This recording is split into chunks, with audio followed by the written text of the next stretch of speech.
பிரியமானவர்களே, எப்படி இருக்கிறீங்க? எசப்பா நாமத்தினாரே சந்தோஷமாய் சமாதானமாய் இருக்க உங்கள் மீது ஆண்டவர் நோக்கமாய் இருக்கிறார். என் பிள்ளைகள் ஆசீர்வாதமாய் இருக்க வேண்டும். என் பிள்ளைகள் எல்லா விதத்திலேயும் குறையில்லாமல் சந்தோஷமாய் இருக்க வேண்டும் என்பதே அவருடைய ஆசை. அவரை நம்பி வாழ்கிற ஒருவருக்கும் குறையில்லை என்பது நிச்சயம். அவரை தேடுகிற யாவரும் அவரை கண்டறியத்தக்க, அவரை நேசிக்கத்தக்க, அவரிலே அன்பு கூறத்தக்க பெரிய பாக்கியத்தை கர்த்தர் கொடுக்கிறார், கொடுத்து வருகிறார் என்பதை நாம் இப்பொழுது உணர வேண்டும். அவருடைய வேதத்தை நாம் வாசிக்க, அனுதினமும் தியானிக்க கர்த்தர் கிருபை பாராட்டினார் அல்லவா?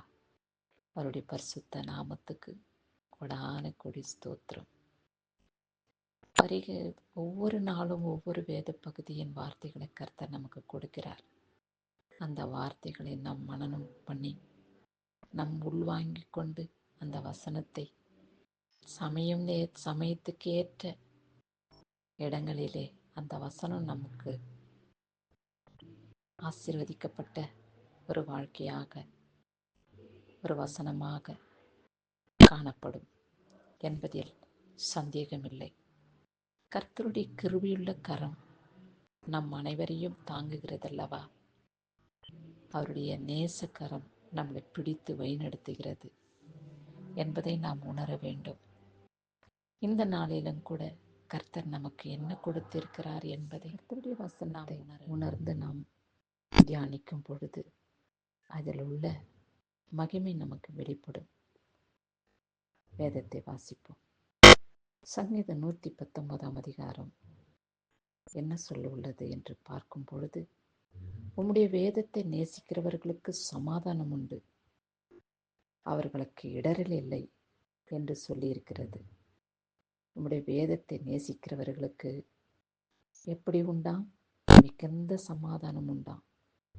அவர்களுக்கு எந்த விதத்திலேயும் இடையூறு இல்லையா? எத்தனை வல்லமையுள்ள வார்த்தையை கர்த்தர் நம்மோடு பேசுகிறார்.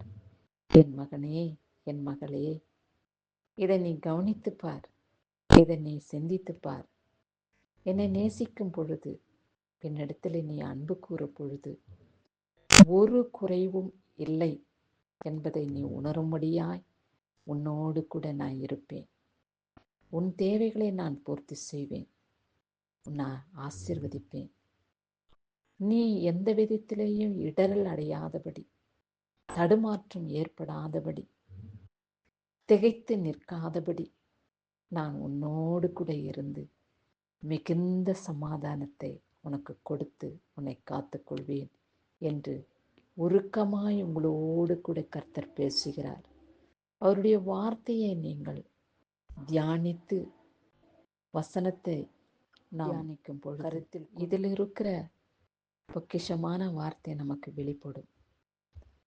எவ்வளவு நேசிக்கிறார் நம்மை கர்த்தர் என்பதை நீங்கள் கவனியுங்கள். நான் உங்களோடு கூட இருக்கிறேன், உங்களை மிகுந்த சமாதானத்தை அடையும்படி, பெற்றுக்கொள்ளும்படி, உங்களுக்கு எந்த விதமான இடையூறும் தடையும் வராதபடி உங்களை நான் காத்துக்கொள்வேன் என்று சொன்ன தேவன் இம்மட்டுமாய் நம்மளோடு கூட இருந்து பாதுகாத்து கொண்ட எபினேசர் இன்னமும் நம்மளை பாதுகாக்க இம்மானுவேலராய் நம்ம வாழ்க்கை பயணத்திலே கடந்து வருகிறார் என்பதை நாம் சற்று யோசிக்க வேண்டும், கவனிக்க வேண்டும். நாம் அவரை நேசிக்கும் பொழுது அவர் நம்மை நேசிக்கிறார்.